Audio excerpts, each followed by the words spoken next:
زمان كان عندي فكر ان حتى لو انت مندوب انت بتليد في مكانك. يعني انا كان ليا رؤيه من زمان ان انا وانا مندوب ممكن يبقى التايتل بتاعي ان انا مندوب، ولكن انا بدير.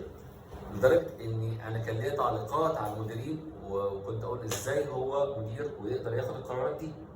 يعني انا بقول له خلي بالك، انت لو خدت الخطوه دي انت كده وقفت قدام القطر، دي مش شجاعه، في فرق. يعني كان ليا تعليقات عليه، وفعلا هو لابس في القطر. يعني لما انا قلت له كده فاكتشفت ان انت عندك موهبه الليدر شيب وانت صغير، ومع ذلك كبرتها بالفطره اللي عندك.